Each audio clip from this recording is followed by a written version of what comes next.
Dear students, I am Hina sir, your physics teacher.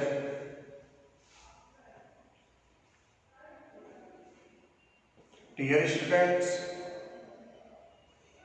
जैसा कि आपको हमने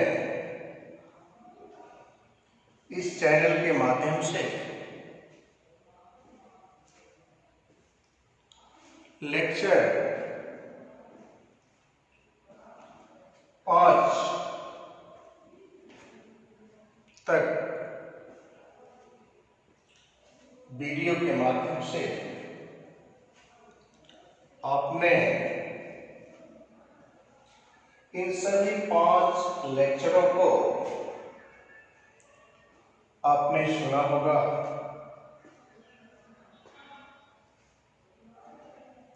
और आपने इसका सुगमतापूर्वक नोट बनाया होगा। आपसे हमें उम्मीद है कि आप सभी वीडियो को अच्छी प्रकार से देखते होंगे और समझते होंगे। प्यारे बच्चों, आज हम lecture 6 on electrostatics class 12 physics के बारे में अवगत कराएंगे तथा लेक्चर 5 की प्रक्रिया को लेक्चर 6 के रूप में आप सभी को इस चैनल के माध्यम से बताया जाएगा। तो बेटा, आज का लेक्चर 6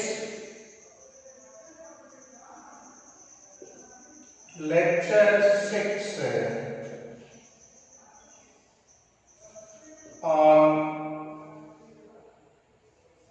इलेक्ट्रोस्टैटिक्स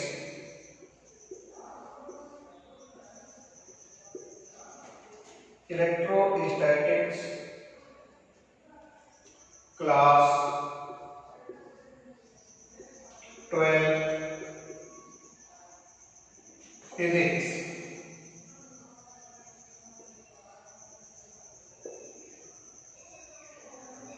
आज हम लेक्चर 6 के रूप में बेटा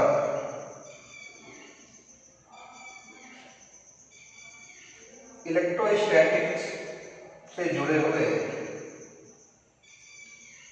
स्टेटमेंट, डेफिनेशन इत्यादि को हम परिभाषित करेंगे। अब हम लेक्चर 6 के रूप में ये बताना चाहते हैं,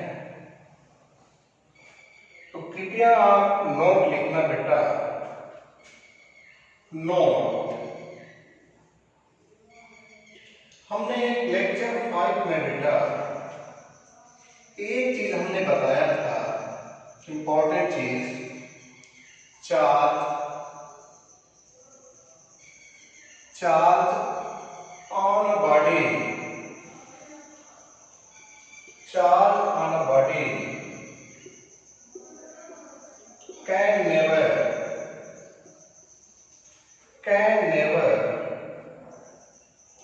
plus minus 2/3 electron plus minus 1/3 electron plus minus 5/4 electron etc इत्यादि के रूप में चार्ज को हम नहीं लिख सकते हैं बेटा। चार्ज जब भी होता है बेटा वह एक इंटीग्रल मल्टीपल होता है, पूर्ण गुणांक के रूप में होता है। जब भी चार्ज किसी बॉडी से निकलेगा या बॉडी द्वारा ग्रहण होगा, कहने का मतलब बेटा चार्ज का किसी बॉडी के द्वारा जब आदान प्रदान होता है तो वह आवेश जो होता है बेटा इस रूप में नहीं होता है। जैसे आप सोडियम का एग्जाम्पल ले लो बेटा। सोडियम का एटॉमिक नंबर है 11। ये जो क्या करता है, एक इलेक्ट्रॉन को रिलीज करता है, डोनेट करता है। तो बताइए एक इलेक्ट्रॉन हुआ, तो क्या ये भिन्न के रूप में है, क्या ये फ्रैक्शन के रूप में है? जो एक इलेक्ट्रॉन है बेटा ये एक पूर्ण संख्या है। इसी प्रकार कैल्शियम ले लें तो कैल्शियम जो होता है बेटा ये 2 इलेक्ट्रॉनों को रिलीज करता है, डोनेट करता है। तो बताइए इस पे कितने आवेश आ जाएंगे? 2 + चार्ज आ जाएंगे। तो क्या ये जो चार्ज आ रहा है एक पूर्ण संख्या है? बिल्कुल। इसमें जो 2 आ रहा है ई का एक पूर्ण संख्या है। इसी तरह एल्यूमिनियम ले लो बेटा, 3 इलेक्ट्रॉन रिलीज करता है, तो इस पे चार्ज जो है 3 इलेक्ट्रॉन प्लस हो जाएगा। तो 3 इसमें जो है इस इलेक्ट्रॉन का इंटीग्रल मल्टीपल है, पूर्ण संख्या है। इसी तरह माइनस में भी होता है बेटा। जैसे क्लोरीन है, 1 इलेक्ट्रॉन ग्रहण किया तो -1 चार्ज। सल्फेट आयन है, 2 इलेक्ट्रॉन ग्रहण किया तो -2 इलेक्ट्रॉन, 2 चार्ज आ गया। फास्फेट आयन है, 3 इलेक्ट्रॉन एक्सेप्ट किया तो इस पे -3 चार्ज है। तो ये 1 2 3 जो आ रहा है बेटा ये एक इंटीजर मल्टीपल है, इंटीग्रल मल्टीपल है, एक पूर्ण संख्या है, न कि फ्रैक्शन के रूप में है, भिन्न के रूप में नहीं बेटा। ये एक जो है पूर्ण संख्या के रूप में है। इसलिए हम किसी भी बॉडी पे जो आवेश लिखते हैं वह भिन्न के रूप में, फ्रैक्शन के रूप में नहीं हो सकता है। ये पहला पॉइंट। दूसरा पॉइंट लिखेंगे बेटा, जब किसी वस्तु या बॉडी से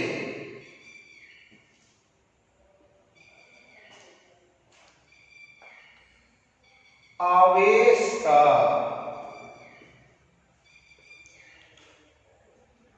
आदान या प्रदान होता है तब उसका मान एक पूर्ण संख्या,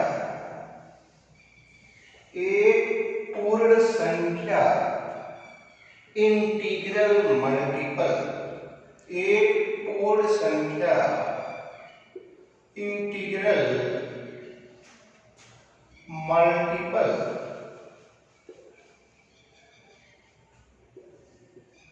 इंटीग्रल मल्टीपल Q बराबर ±n की होता है, जहां n इक्वल बेटा होता है 1 2 3। प्लस माइनस आ जाएगा उसमें। ई जो है बेटा हमने बताया था क्या है, ये आता है कभी कभार एग्जाम्पल वाइवा में पूछ दिया जाता है। ये फंडामेंटल चार्ज है, या इसको क्वांटम ऑफ चार्ज भी बोलते हैं बेटा, क्वांटम ऑफ चार्ज बोलते हैं। ये न्यूनतम आवेश होता है, न्यूनतम संभव आवेश को, मिनिमम पॉसिबल चार्ज को हम फंडामेंटल चार्ज या क्वांटम ऑफ चार्ज कहते हैं। आपने ये 2 पॉइंट लिख लिया बेटा। अब आगे की कुछ कहानियां मिलेंगी जो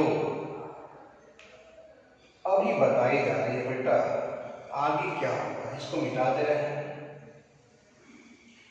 अगला नोट देखिएगा, कंपटीशन की दृष्टि से ये इंपॉर्टेंट है। सन 1990 के आसपास, ये तीसरा नोट हम बताने जा रहे हैं, 1990 के आसपास अमेरिका और कनाडा,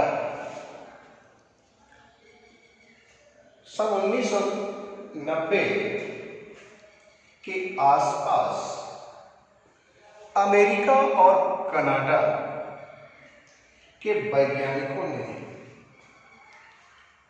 कुछ मूल कणों की जानकारी दिया, डिस्कवरी किया, शोध किया। ये क्या है बेटा, थोड़ा सा आपको समझना होगा। इन वैज्ञानिकों ने बताया कि अगर कोई एटम है बेटा, कोई एटम है, अभी नोट कर लीजिएगा, कोई एटम है तो इस एटम के न्यूक्लियस के अंदर जो प्लस है बेटा, न्यूक्लियस है, न्यूक्लियस के अंदर कुछ मूल कण पाए जाते हैं, और ये मूल कण बेटा 6 प्रकार के होते हैं। ध्यान दीजिएगा, 6 प्रकार के हमने यहां पे लिख दिया, लिखने जा रहे हैं बेटा। तो उस मूल कण का नाम क्या दिया था इस वैज्ञानिक ने, अमेरिका और कनाडा के वैज्ञानिकों ने उस मूल कण का नाम दिया गया था बेटा क्वार्क, QUARKS, क्वार्क। ये क्वार्क जो होते हैं एक स्मॉल पार्टिकल्स होते हैं जो न्यूक्लियस के अंदर रहते हैं, और ये 6 प्रकार के होते हैं। इनके चार्ज भी हम बताएंगे, चार्ज कितना होता है बेटा। तो पहला आपका नंबर है बेटा up quark,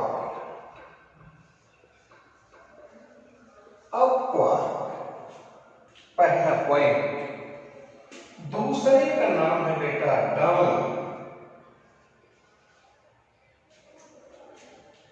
down quark.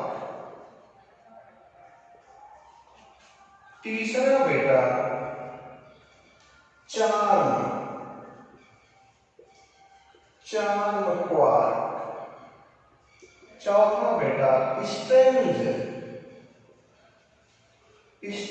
Quark. पांचवा बेटा टॉप क्वार्क। छठा आपका है बॉटम क्वार्क। ये 6 हैं। 6 के जो नाम up, down, charm, strange, top, bottom लिखा गया बेटा, ये अपने इच्छा से आर्बिट्रेरी, वैज्ञानिकों ने अपनी इच्छा से इसका नाम दिया है। अब इसका अर्थ आपको नहीं निकालना होगा कि अप माने ऊपर, डाउन माने नीचे, बॉटम माने तले, टॉप माने शीर्ष, चोटी। ये सब आपको अर्थ एक्सप्लेनेशन नहीं करना है। वैज्ञानिकों ने इच्छानुसार आर्बिट्रेरी इनके नाम रखे हैं, इनका आपका अर्थ नहीं निकालना है। और एक चीज और है बेटा, इन वैज्ञानिकों ने बताया कि ये जो 6 आपके क्वार्क हैं बेटा, स्वतंत्र अवस्था में, फ्री पोजीशन में, इन कणों को आप ढूंढ नहीं सकते हैं। ये केवल न्यूक्लियस के अंदर ही मिल सकते हैं, बाहर नहीं मिल सकते हैं। इनको ढूंढना असंभव है। ये जीवित नहीं रह सकते हैं जब तक न्यूक्लियस में है, तभी तक ये रहते हैं। बाहर जैसे आएंगे ये डिस्ट्रॉय हो जाएंगे, नष्ट हो जाएंगे, इनका पता नहीं चलेगा। इसलिए ये जो कण है बेटा, स्वतंत्र अवस्था में, मूल अवस्था में, फ्री अवस्था में ये प्राप्त नहीं हो सकते हैं। ये केवल न्यूक्लियस के अंदर ही रहते हैं। और इन पे चार्ज क्या है उसको भी हमने अभी लिखवा देंगे। तो पहले आप तीसरा पॉइंट लिखिए, इसमें हम कुछ लिखवा दे रहे हैं। देखिए, अमेरिका और कनाडा, अमेरिका और कनाडा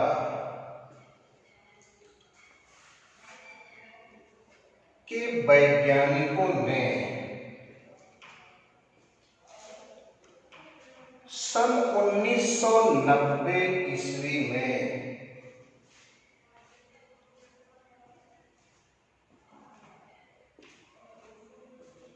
शोध करके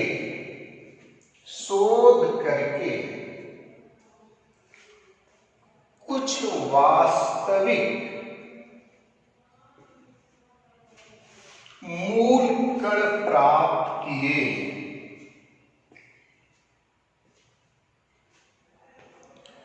जिनको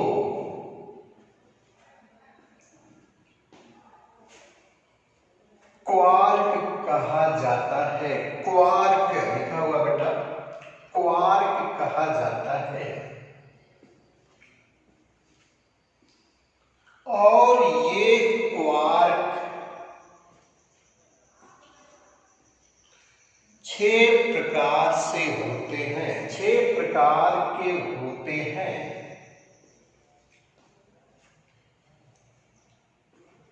और इनके नाम वैज्ञानिकों ने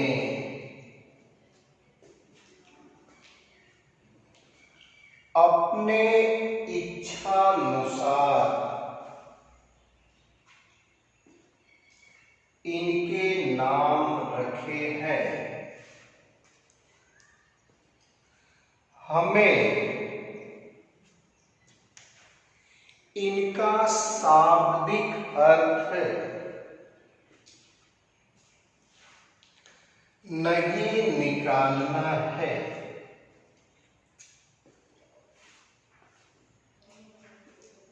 इसको आप नोट करो बेटा जल्दी।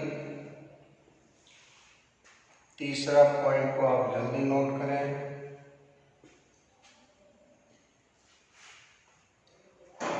ये क्वार्क्स 6 प्रकार के होते हैं बेटा, और ये क्वार्क जो होते हैं बेटा, एक फंडामेंटल पार्टिकल्स है जो फ्री पोजीशन में नहीं पाए जाते हैं। आप ये पॉइंट लिख लिए होंगे बेटा। आप जो है चौथा पॉइंट लिखेंगे। अब हम चौथा पॉइंट लिखवाने जा रहे हैं। चौथा में आप लिखेंगे, लिखिए वास्तविक मूल कण, वास्तविक मूल कण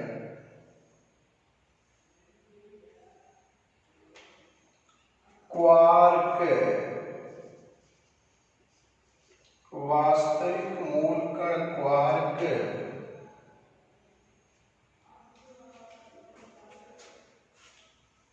को स्वतंत्र अवस्था में,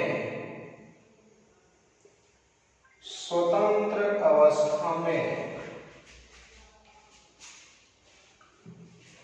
ढूंढ पाना, ढूंढ पाना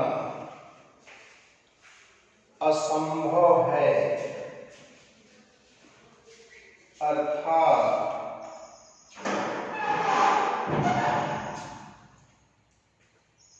ये क्वार्क कण स्वतंत्र अवस्था में नहीं पाए जाते हैं।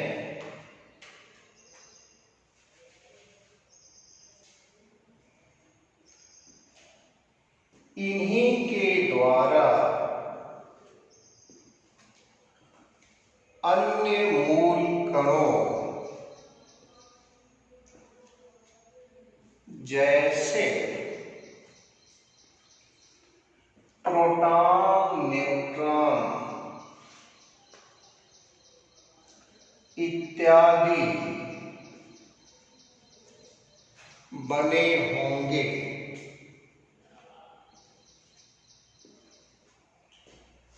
लिख लिया हमने बेटा। स्वतंत्र अवस्था का मतलब हुआ बेटा, जैसे एल्यूमिनियम, एल्यूमिनियम कहीं भी आप पा सकते हैं, आयरन लोहा कहीं भी पा सकते हैं, लकड़ी है कहीं भी पा सकते हैं, सोना है आपको कहीं भी मिल सकता है, कोयला है कहीं भी मिल सकता है, चांदी सिल्वर है कहीं भी मिल सकता है, सोडियम है ये भी मिल सकता है। तो जो मिल सकता है बाहर, हम कहते हैं उसको कि ये स्वतंत्र अवस्था में है। और जो बाहर न मिल पाए, ढूंढने पर एकदम न मिले, बिल्कुल न मिले, उसका पता न चले बेटा, तब हम कहेंगे कि ये स्वतंत्र अवस्था में नहीं पाया जाता है। तो जो बाहर आमतौर पे संसार में देखने पर जो हमें मिल जाए, जैसे पानी है बेटा, तो पानी क्या स्वतंत्र अवस्था में नहीं मिल रहा है, आपको पीने के लिए मिल रहा है, स्नान करने के लिए मिल रहा है, तो ये स्वतंत्र अवस्था में है। तो ये सब बेटा फ्री पोजीशन में, स्वतंत्र अवस्था में नहीं मिलते हैं। जब तक ये न्यूक्लियस में रहेंगे बेटा, ये तभी तक रहेंगे, जैसे ही बाहर आएंगे ये समाप्त हो जाएंगे। जैसे एक एग्जांपल और देख रहा हूं, जैसे न्यूट्रॉन है बेटा, न्यूट्रॉन न्यूक्लियस के अंदर रहता है बेटा, तो वह हमेशा जीवित रहता है। जैसे ही न्यूक्लियस से बाहर आता है तो वह मर जाता है। उसकी औसत आयु बेटा 17 मिनट होती है, 17 मिनट। तो न्यूट्रॉन की जो एवरेज लाइफ है बेटा मात्र 17 मिनट है। जब न्यूक्लियस से वो बाहर जाएगा तो वह मर जाएगा। और न्यूक्लियस के अंदर रहता है तो यही सारे कण जो है इस न्यूट्रॉन को जिंदा भी कर देते हैं। तो ये न्यूट्रॉन जो है न्यूक्लियस में है तो वह स्वतंत्र अवस्था में है, और जैसे ही बाहर आएगा मात्र 17 मिनट के बाद इसकी एक्टिविटी समाप्त हो जाती है। अब परतंत्र हो गया, समाप्त हो गया। तो ये इसका अर्थ हुआ बेटा। अगला पॉइंट है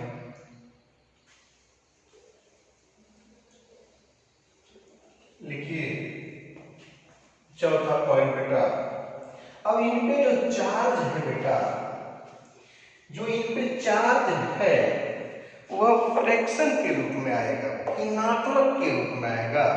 और जैसा कि हमने आपको नोट पहले ही बता दिया है कि जो चार्ज है किसी भी बॉडी पे, जो आवेश है, इलेक्ट्रिक चार्ज है, वो फ्रैक्शन के रूप में, भिन्न के रूप में नहीं हो सकता है। लेकिन यहाँ पे ये जो क्वार्क है बेटा, जो ये फंडामेंटल पार्टिकल्स हैं, इन पे जो चार्ज है बेटा वो फ्रैक्शन के रूप में आएगा। तो इनके जो चार्ज है बेटा, नोट नंबर 4 या 5 जो भी हो, 4 है तो आप 4 लिखेंगे, 5 है तो 5 लिखेंगे। चलिए, हमको लग रहा है कि नोट नंबर 5 है बेटा। ये क्वार्क है बेटा। क्वार्क एक कण है, हमने इसकी डेफिनेशन लिखवा दिया है। क्वार्क के जो चार्ज है बेटा, ऐसे चार्ज है, plus minus 2/3 plus minus E/3। ये E फॉर इलेक्ट्रॉन या फंडामेंटल चार्ज या एलिमेंट्री चार्ज या क्वांटम ऑफ चार्ज, ये लिखिए। हम आगे बता रहे हैं पांचवा पॉइंट में, आप इसको लिख लो बेटा। अब हम छठा नंबर बताने जा रहे हैं, ध्यान से देखिएगा। इनके चार्ज ये होते हैं बेटा। छठा पॉइंट है up quark,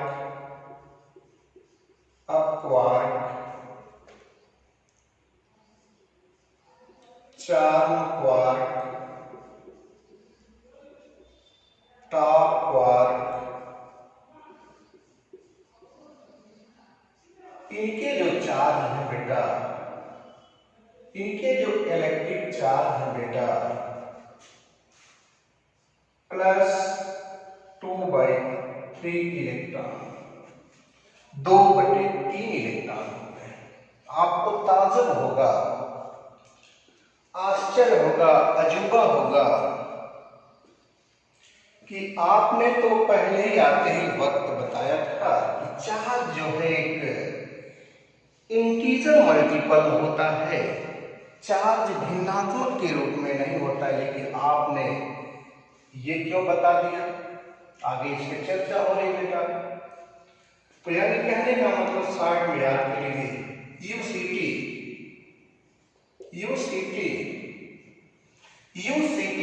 what means that U up quark, C चार quark, T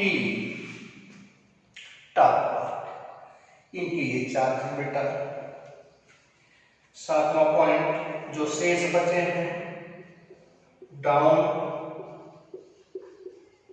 quark, bottom quark,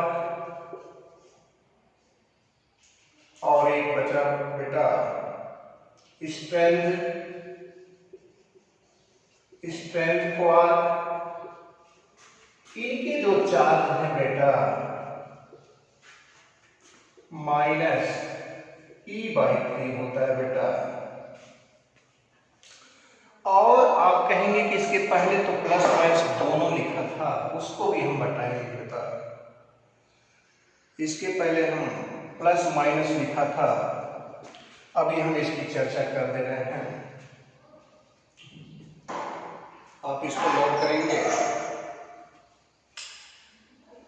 ये जो चार्ज है बेटा, ये केवल न्यूक्लियस के अंदर जब तक रहेंगे, ये जितने भी पार्टिकल्स हैं 6 न्यूक्लियस के अंदर रहेंगे, उतने ही समय तक इन पर ये चार्ज रहेगा। और न्यूक्लियस के बाहर फ्री स्टेट में, फ्री पोजीशन में ये पाए ही नहीं जाते हैं, ये मिलते ही नहीं हैं। तो बताइए तो जब मिलते ही नहीं है तो ये चार्ज बाहर कैसे हो सकता है? तो फ्री अवस्था में इन पे चार्ज मिल ही नहीं सकता है। और जब ये न्यूक्लियस के अंदर रहेंगे बेटा, तभी तक ये चार्ज रहेगा। न्यूक्लियस के बाहर आएंगे, फ्री स्टेट में आएंगे। जैसे इलेक्ट्रॉन बाहर निकलता है कि नहीं? आप कहते हो कि इलेक्ट्रॉन निकल रहा है, तो वह स्वतंत्र अवस्था में है। तो इलेक्ट्रॉन स्वतंत्र अवस्था में है, जहाँ चाहो तो एक इलेक्ट्रॉन दो इलेक्ट्रॉन निकाल दो। और ये फ्री नहीं होता, ये तो न्यूक्लियस में होता है। न्यूक्लियस से क्या निकालोगे? न्यूक्लियस से नहीं निकलेगा भी तो ये जो है इसका जो है ये डिस्ट्रॉय हो जाएगा, नष्ट हो जाएगा, मर जाएगा, ये जिंदा रह ही नहीं पाएगा। इसलिए ये आवेश आने पर भी जो आवेश का क्वांटीकरण है, जो इंटीजर मल्टीपल है बेटा, जो पूर्णांक संख्या है 2, 3, 4, 5, 6, उस पर कोई प्रभाव नहीं पड़ेगा। ये फ्री अवस्था में पाया ही नहीं जाता है, ये संसार में पाया ही नहीं जाता है, बाहर पाया ही नहीं जाता, सिर्फ न्यूक्लियस के अंदर ही रहता है। और न्यूक्लियस के अंदर से जब बाहर आता है तो ये डिस्ट्रॉय हो जाता है, समाप्त हो जाता है। तो बता सकते हैं जब ये समाप्त हो जाएगा तो कैसे कोई इस पे चार्ज आएगा? 2/3 इलेक्ट्रॉन आएगा -3/, जब ये समाप्त हो जाएगा तो किसी वस्तु पे ये चार्ज आ ही नहीं सकता है। तो आप समझ गए होंगे, जब ये चार्ज निकलेगा ही नहीं, बाहर पाया ही नहीं जाएगा, तो किसी भी बॉडी पर इतना चार्ज भिन्नात्मक के रूप में, फ्रैक्शन के रूप में हो ही नहीं सकता है। आप इसको लिख लीजिए। अभी इसके जो बेटा कुछ एंटी पार्टिकल्स होते हैं। एंटी पार्टिकल्स क्या होते हैं बता दे रहे हैं। एंटी माने जैसे आप एंटी माने एक तरह से प्रतिकरण है, दुश्मन है। जैसे जीवन है तो जीवन का एंटी क्या हुआ? मर जाना, मृत्यु है। तो जीवन है तो मृत्यु है, आए हैं तो जाएंगे। तो इसी तरह इनके एंटी पार्टिकल्स हैं। एंटी माने इसके ठीक अपोजिट, तो इसके ठीक अपोजिट कोई एंटी पार्टिकल्स रहेगा बेटा। एंटी पार्टिकल्स रहेगा कोई, एंटी पार्टिकल्स रहेगा कोई बेटा। तो इन पे जो चार्ज आ जाएगा इसका ठीक अपोजिट हो जाएगा बेटा, -2/3। उसी तरह इनका एंटी पार्टिकल्स आएगा बेटा, तो ये -e/3 है बेटा, तो यहां हो जाएगा +e/3। एंटी पार्टिकल मैं बता दे रहा हूं 7वां पॉइंट में। इलेक्ट्रॉन एक मूल कण है बेटा। इलेक्ट्रॉन का एंटी पार्टिकल का मतलब हुआ बेटा ठीक उसके विपरीत, कोई उसकी एक प्रॉपर्टीज, कोई उसका एक गुण जरूर उससे अलग होना चाहिए, तो उसको कहते हैं एंटी पार्टिकल्स। एक गुण जो है अलग हो, चाहे आवेश अलग हो, मास अलग हो, मूल कण से उसका एक प्रॉपर्टीज, एक गुण अगर अलग है तो वह उस मूल कण का एंटी पार्टिकल्स कहलाता है। जैसे इलेक्ट्रॉन का चार्ज माइनस होता है, -1.6 10⁻⁻⁻⁹ गुना। और एंटी पार्टिकल्स जो इलेक्ट्रॉन का है बेटा उसका नाम है पॉजिट्रॉन। पॉजिट्रॉन नाम सुने होंगे, जो इलेक्ट्रॉन का मूल कण है। इसका जो चार्ज है बेटा ठीक इसके अपोजिट है, प्लस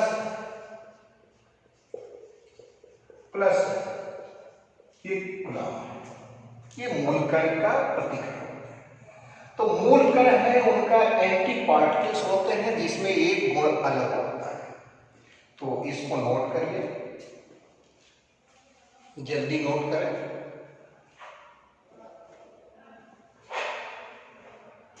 आगे देखेंगे। प्यारे बच्चों, आप एंटी पार्टिकल्स के बारे में आपको समझना होगा। एंटी पार्टिकल्स क्या है, लिखिए आप नोट में आगे।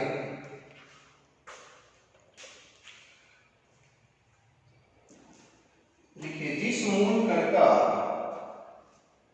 कोई विपरीत कण, किसी मूल कण का कोई विपरीत कण जिसका एक गुण, कम से कम एक गुण अलग हो, उसे प्रतिकण,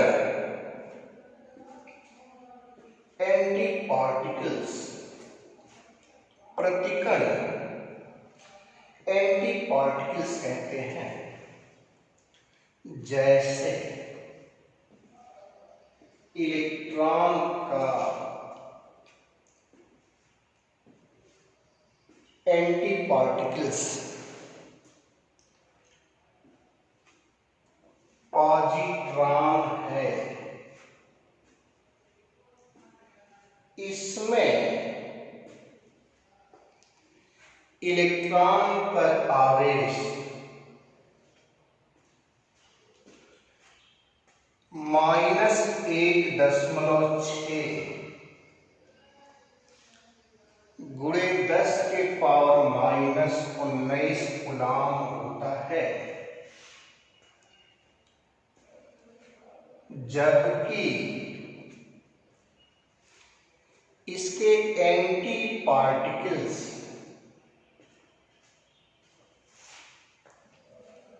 positron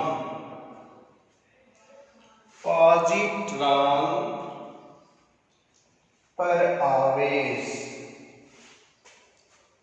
plus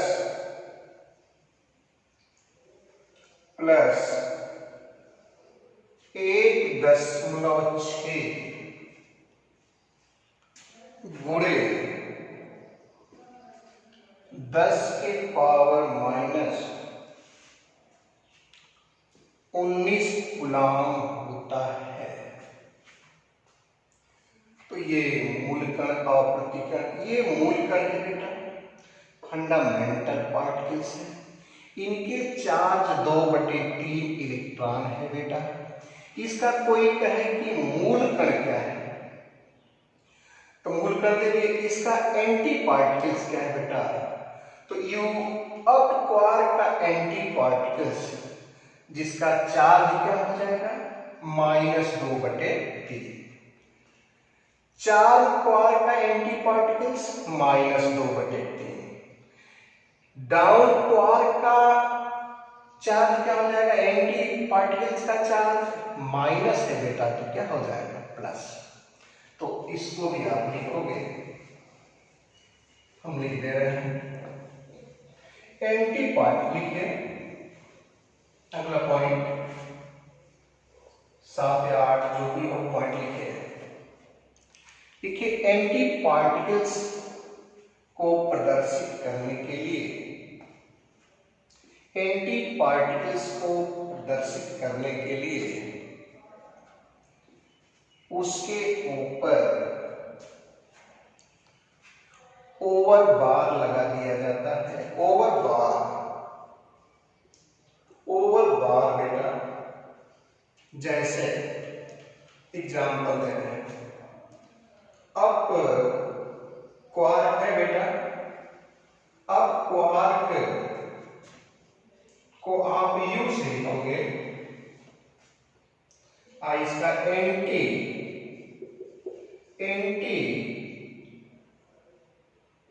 anti of quark लिखना हो बेटा, तो यू लिख करके उस पे बार लगा देंगे। एग्जाम्पल है बेटा, जैसे 4 क्वार्क है बेटा, 4 क्वार्क है बेटा, इसको सी से लिखना, ये सी है बेटा। अब में यू लिखा है तो यू लिखना, इसका एंटी 4 क्वार्क क्या हो जाएगा बता सकते हैं बेटा? तो जो सी लिखे हो बेटा 4 क्वार्क को, जो सी लिखे हो उसी पे और बाण लगा देना, ये एंटी हो जाएगा। इसका चार्ज क्या होगा बेटा? हमने लिखा प्लस 2/3 इलेक्ट्रॉन।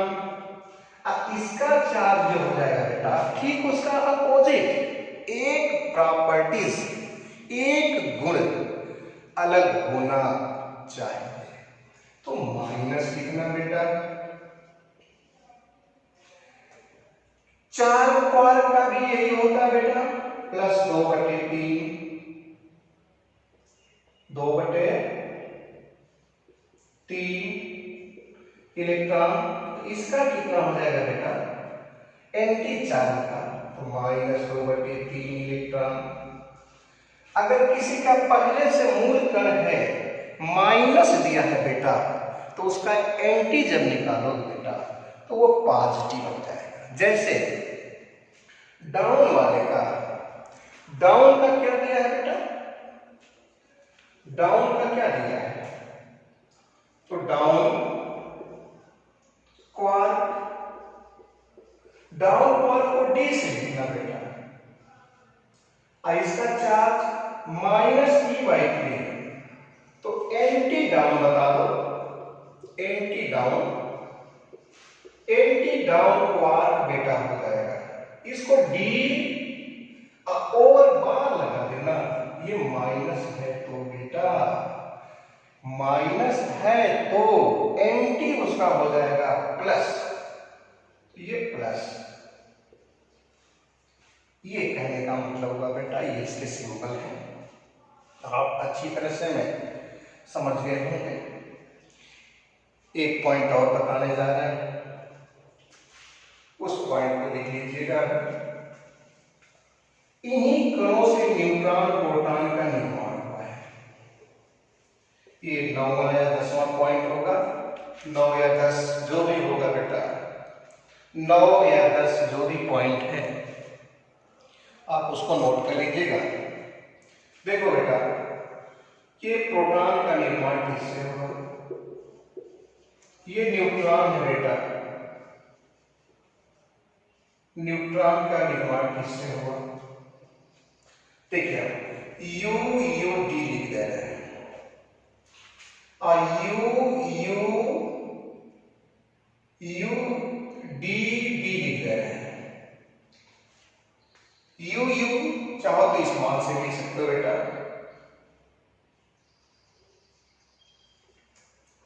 इसको भी स्मॉल से बेटा। देखिए न्यूट्रॉन कैसे बना, चलिए ये यू का मतलब समझ रहे बेटा। अब क्वार्क का कितना होता है? 2/3 इलेक्ट्रॉन। एक अब का और 2/3 इलेक्ट्रॉन। डाउन का कितना होता है? माइनस डाउन का e/3।